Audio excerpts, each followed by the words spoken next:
Yes, mu gihe rero twari dutegereje ubukwe bwa Ishimwe Vestina mu gihe hari hamaze iminsi mikeya cyane umurenge urangiye. Ni umurenge wabaye tariki 15 wakorewe hariya mu murenge wa Kinyinya. Bivuze ko no gusezerana mu mategeko Idirisa ndetse na Ishimwe Vestina.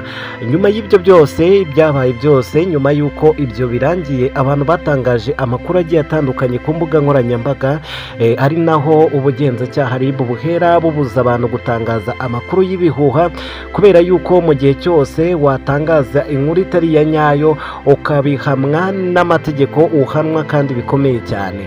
Abantu rero bakomeje gukwirakwiza inkuru y'igihuha, ntibatinye no gutangaza ko Idirisa ashobora gutabwa muri yombi ndetse na Ishimwe Vestina ngo akaba yacakiwe yatawe muri yombi. Ngiye kubasobanurira ubundi bino bintu mugenda mubona cyangwa se aya mafoto mubona, mukabona umuntu wa nyawe koko wa wundi mukunda, mukabona bamuteye ipingu, mukabona koko nibyo mukabyizera bigatuma mubireba kandi nyamara ari ibihuha. Ngiye kukubwira rero uburyo ushobora kumenya amakuru ya nyayo n'amakuru ya fake mu rwego rwo kugira ngo mwirinde ibihuha ndetse no gupanika mu gihe mwaba mubonye abanyu mukunda cyangwa se n'abandi kino gihuha cyabagezeho. Batangaje yuko rero Ishimwe Vestina ku mbuga nkoranyambaga zigiye zitandukanye ashobora kuba yatawe muri yombi. Ikindi bakomeje gutangaza nuko uyu mwana w'umukobwa Ishimwe Vestina ngo yaratwite inda ya Yuriya Idirisa. Nk'uko rero bikomeza kugenda bihamya, bamwe na bamwe bagiye batangaza aya makuru ku mbuga za TikTok mu biganiro, bavuga yuko Idirisa yahuraga na Vestina mu buryo busanzwe, nyuma rero ngo nibwo yaje kumutera inda.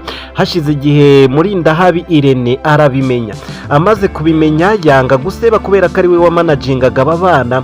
Ngo byatangajwe yuko inkuru ishobora kuzasohoka, abantu bagatangira gukeka yuko uyu mugabo wamanagingaga aba bana bombi babiri, Ishimwe Vestina ndetse na Dorcas, ari we waba yararyamanye nabo akabatera inda. Nyuma rero y'ibyo byose amakuru akomeza kuwemeza yuko uyu mwana w'umukobwa yaratwite bya nyabyo.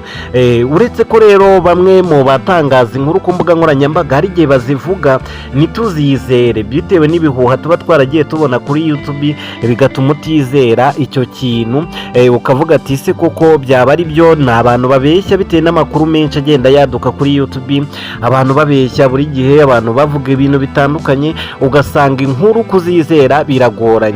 Ariko tugereranyije buryo numvise umutangabuhamya wabivuzeho, biremezwa neza ko uyu mwana w'umukobwa yaba atwite, ariko nta n'ikidasanzwe muri byo, ahubwo nuko tuba twumva yuko kubera ukuntu ari umuririmbyi cyangwa se ari abastari iyo ndatayitwara. Ariko mwe kumucira urwa pirato cyangwa se mwe kugira ibindi mumuvugaho bibi. Gutwita ntago ari icyaha, kandi cya mbere nuko uwatwitiye ari umugabo we byemewe n'amategeko. Nge rero ndumva niyo yaba atwite abantu badakwiriye kujyaho ngo bamuharabike bamuvuga uko bidakwiye. Aba bana bakoze hiti, aba bana sinzi impamvu abantu bakora ibintu bidasanzwe bakumva ko kuba yatwise ari ikintu kidasanzwe, ari amahano, ari ibintu bidasanzwe, kandi nawe ari umuntu nk'abandi aho inda ijya nawe ahafite, kandi n'ubundi yaremewe kuzatwita akabyarira igihugu ndetse akungura isi. Urumva rero nta mpamvu yo kumva yuko icyo ari ikintu cya danje cyabayeho kidasanzwe. Ikindi cya kabiri ni uko ubukwe bugomba kuba, gusa nk'uko mwabonye bitunguranye mukabona amafoto y'umurenge yabaye bitunguranye, bavuze yuko no ku munsi w'ubukwe ariko bizagenda. Nubwo abantu benshi bakomeje gutangaza yuko ubukwe buzabera mu gihugu cya Burkina Faso, ariko ibyo ni ukubeshya, kubera ko nago ubukwe bushobora kurenga iwabo w'umukobwa. Ubukwe buzabera mu mujyi wa Kigali. Ariya yose ni amakuru ya fake baba bari kubeshya abantu, ariko by'ukuri kuzima ubukwe buzabera mu mujyi wa Kigali kandi ni vuba aha muri uku kwezi. Ndizera neza ko abanyamakuru twese uko tungana tuzagerageza uko dushoboye turebe uburyo twabagezaho umuhango wa byose, kandi ndabizi ko muzawubona kandi mukanezerwa. Rero amakuru ari gukomeza agenda akwirakwira yuko Idirisa baba bamufungiye kuba yarateye inda uyu mwana w'umukobwa atujuje imyaka. Icyo ni igihuha. Andi makuru rero yandi avugwa yuko uyu mwana w'umukobwa yaba yatawe muri yombi, nabyo ni fake news, ni amakuru y'igihuha. Aho uzayabona hose rero ujye wirinda kuyakwirakwiza nawe ubwawe. Gusa aya mafoto nagiye mbabwira ko ndi bwabasobanurire uburyo bayategura. Iyi foto ubundi bafata umuntu watawe muri yombi wa nyawe, byarangira bakamukata ijosi. Haje porogaramu zibikora, haje amapurikasiyo abikora, bagakuraho nk'uyu mutwe hano mu ijosi muri kubona, bagaterura umutwe wa Vestina wa nyawe bakaza bakawutereka kuri wa mutwe wa wa muntu bari bafashiweho. Rero wabibona kubera kubona umutwe niwo wareba ukabona nibyo ugahita ubyizera, bityo rero ugasanga utangiye kureba iyo nkuru, nawe wayireba ukagenda ukayibwira undi mugenzi wawe, amakuru akabakwirakwiriye gutyo kandi yari amakuru y'igihuha. Nuko rero akenshi bagenda babikora ni ugukata imitwe bakayitereka ku bandi bantu, ariko ugasanga igihimba gitandukanye na nyiri mutwe. ni ukuba bagiye babyeditinga abakora zino nkuru za fake news. Gusa inzego zibishinzwe nazo ziba ziri gukora akazi kose gashoboka kugira ngo ze gutuma abantu bakwirakwiza igihuha. Ikindi nakubwira nuko Emeline Muzi w'ibyaha byinshi nawe yatawe muri yombi nyuma yo gukwirakwiza amavideo yambaye ubusa ndetse ari gukora imibonano mpuzabitsina akoresheje icupa. Yaje rero gushyikirizwa ubugenzacyaha RIB ndetse n'abandi bakobwa bose babikoranye barimo n'abasore, nimba ari batatu nimba ari babiri sinibuka neza.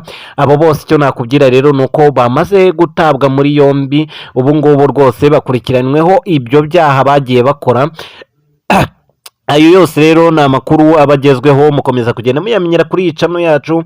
Reka nkusabe gukanda subscribe kugira ngo n'andi makuru agezweho mujye muyabona. Mbashimiye ko mwakurikiranye kino kiganiro, ndizera neza ko twabanye kandi iyi nkuru yabashimishije. Ubusobanuro mbahaye buzabafasha muri rusange kwirinda bamanye n'ubutubuzi bwose bw'amakuru agenda atangazwa mu buryo budakwiye.